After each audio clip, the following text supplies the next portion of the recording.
Yan guys. Nagluluto ako ngayon ng sihi. Tawag dito sa Batangas City ay sihi. Pero doon sa Bisaya ay kinason. Ano tawag na yan? Shell or kinason ba? Ang tawag din mag-comment lang kayo yan guys kung anong tawag din sa Bisaya. Kinason o iwasan mo na ito guys.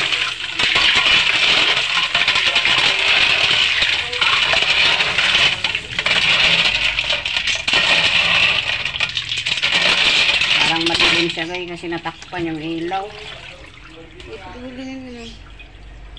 Walang ilaw. Kaya walang ilaw. Yan.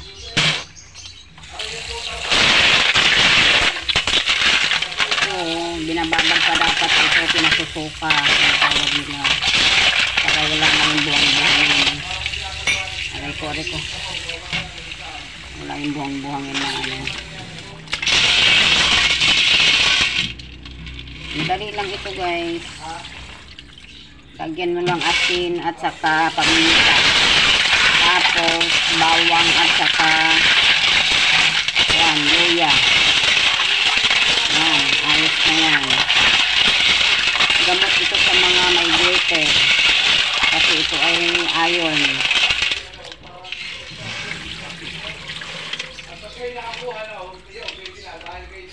Yan, ingay-ingay na itong hon.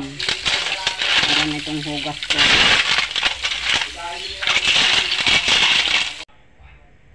Ayan guys, nilagyan ko na ng bawang at saka paminta.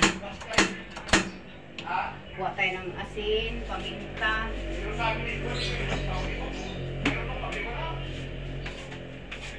Nilagyan ko ng bawang bago may asin. Parang ganyan. Dami ng asin.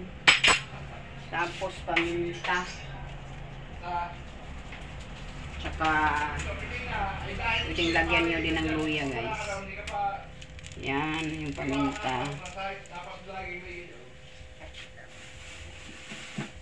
Ganap mo na ng luya. Yan, nag-ingay naman ang boses niya. Ano ba yan? Ay, kala mo magdingi. Ayan guys. Video kami dito. Super ingay ni Sir Ron.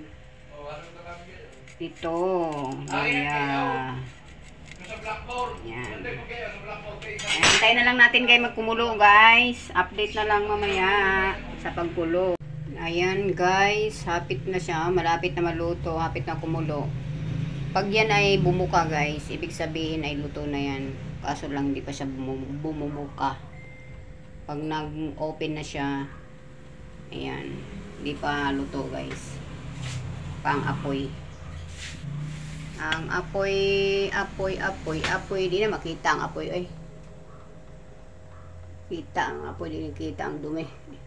Ayan, hindi pa siya luto. Hapit na siya malapit na siya magkulo. Pag kumulo na yan guys, tapos bumuka yan, ibig sabihin luto na yan. Update na lang guys sa pagluto na. Ayan na guys, luto na siya guys. Kasi bumubuka na siya oh. Once na nabuka na, tapos kumukulo na yan, luto na. Luto na ang ating sihi. Simple lang, madali lang lutuin ang sihi. Pag nalagyan mo lang asin, tsaka paminta, tsaka bawang at konting bitchin, ay tapos pag nakulo na, ayan, tapos yan na, luto na. Yan, ready to eat na yan guys. Ay may mga kulang sa iron at sa mga may goiter. Yan po ang kainin ninyo. O ito'y pinapapako lang. Ito yung hinihigop ko lang sabaw. Tapos pinapapako lang. Yung iba naman nilalagay sa mga pansit, sa mga noodles. Yan guys, thank you so much for watching.